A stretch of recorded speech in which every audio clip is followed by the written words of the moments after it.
हमारा टॉपिक है financial accounting and management. Okay, financial accounting and management, जो कि BCA सेकेंड सेमेस्टर का हम 2018 का पेपर का सॉल्यूशन देखेंगे। ओके, तो सबसे पहला सेक्शन ए हम डिस्कस करेंगे, जो कि 3.5 मार्क्स के क्वेश्चन में होते हैं। ओके, जो 3.5 मार्क्स के क्वेश्चन में होते हैं। तो सबसे पहला क्वेश्चन हमारा पूछा गया था, what is going concern concept of accounting.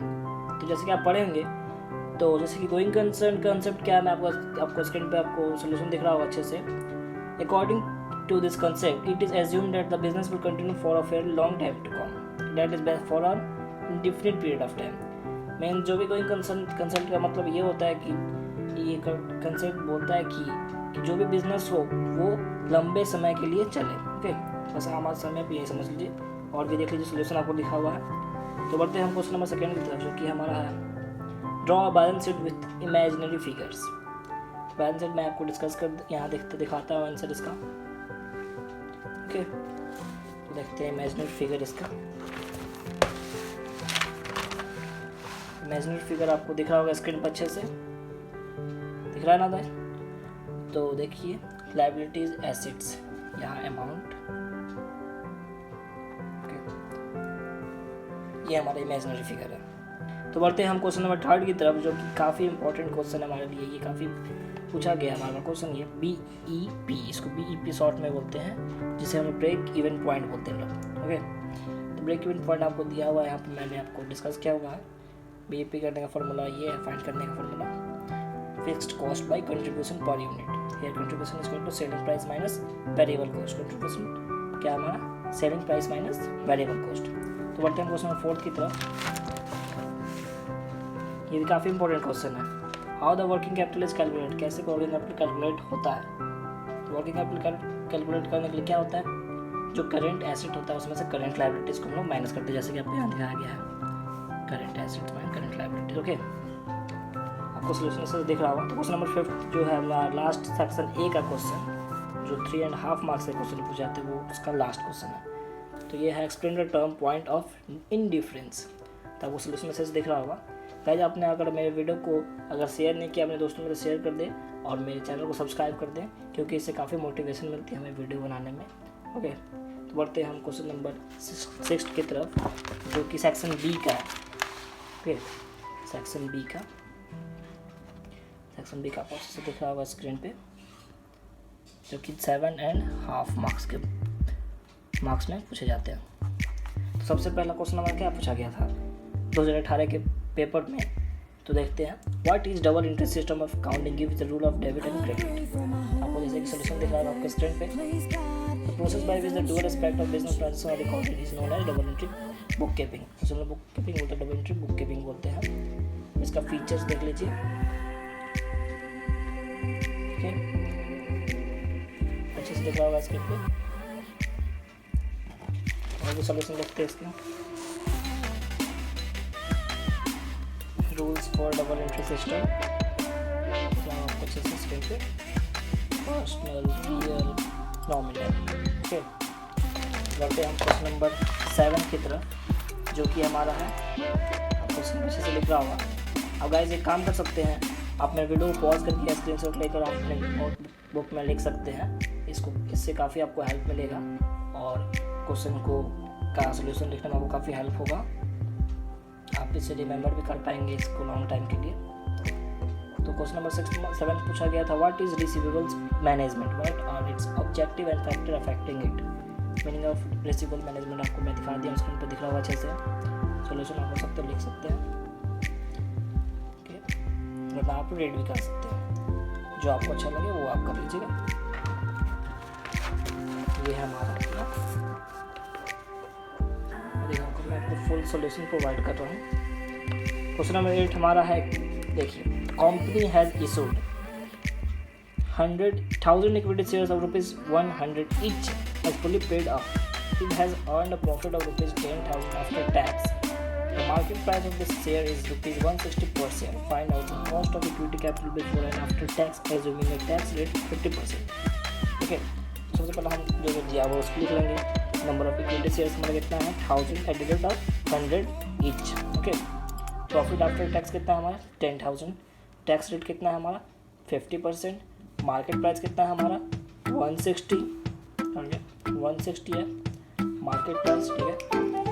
Profit before tax कितना हो जाएगा हमारा 20,000, क्योंकि 50% था पहले, तो हमारा बिफोर टैक्स के बाद पहले कितना हो जाएगा 50% टैक्स लगा था हमारा 10,000 हुआ, 100% हमारा था पहले, एक भी टैक्स में लगा कितना था हमारा 20,000, जब एक भी हमारा टैक्स में लगा था बिफोर टैक्स। ओके,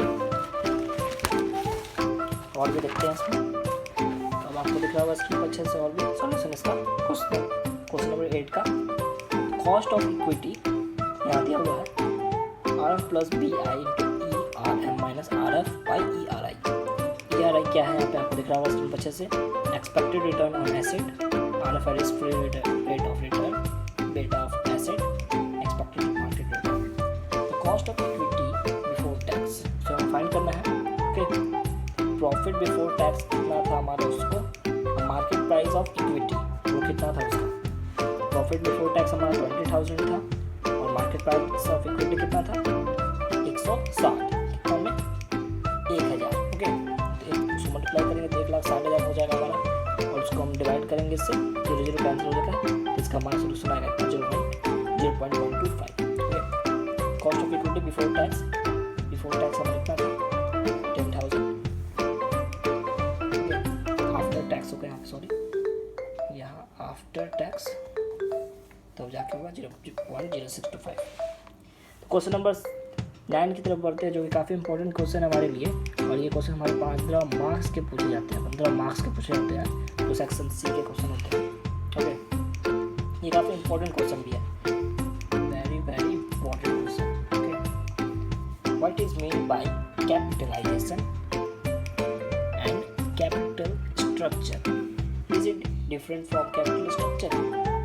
कैपिटलाइजेशन आपको दिख रहा है अपने स्क्रीन पे। अगर गाइस अपने मेरे चैनल को सब्सक्राइब नहीं किया तो प्लीज़ सब्सक्राइब कर दें, क्योंकि इससे काफ़ी मोटिवेशन मिलती है वीडियो बनाने के लिए, और मैं आपको सोल्यूशन अच्छा प्रोवाइड करूँगा, सभी ईयर्स के लिए कोशिश करूँगा मैं आपको प्रोवाइड करूँ।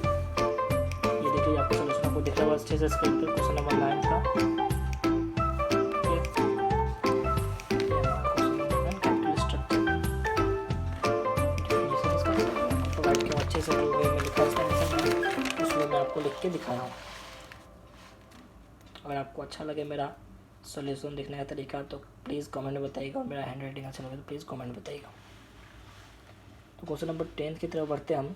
Right a detail note on application of computer in accounting. ठीक है, डिटेल नोट लिखना है application of computer in accounting, जो हम ऐप यूज़ करते हैं उसका अकाउंट में क्या जरूरी है उस पर हम लोग को नोट लिखना है।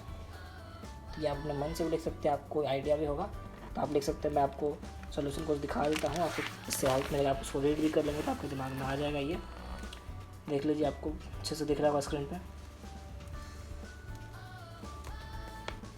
काफ़ी आजकल टैली जो है यूज़ होता है, बिजी हो गया काफ़ी आजकल, टैली तो काफ़ी यूज़ होता ही है, आप नाम सुनेंगे।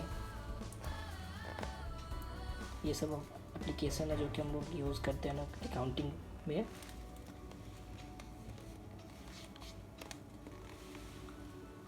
आपको सोल्यूशन ऐसे दिख रहा होगा, और भी देखते हैं और भी हमारा क्या क्या है। आपको सोल्यूशन आपको अच्छे से स्क्रीन पे दिख रहा होगा।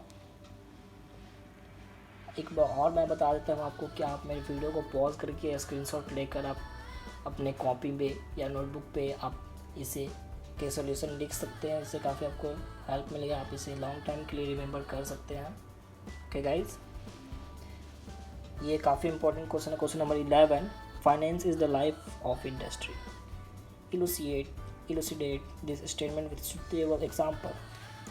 मैं आपको अच्छे से एक्सप्लेन किया हूँ। Yes, the statement is true that finance is the lifeblood of industry.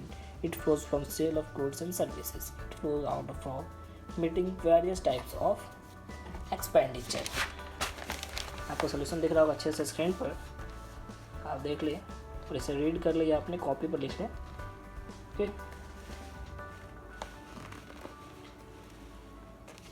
आते हैं और भी सोल्यूशन पर देखते हैं। ये देख लीजिए फिर बढ़ते हैं हम क्वेश्चन नंबर 12 की तरफ। Calculate the economic order quantity, जैसे हम लोग शॉर्ट फॉर्म में EOQ बोलते हैं लोग, from the following information and also state the number of orders to be placed in a year. Consumption of material for per annum 10,000 kgs. Cost of placing order is ₹25. Cost of material per kg is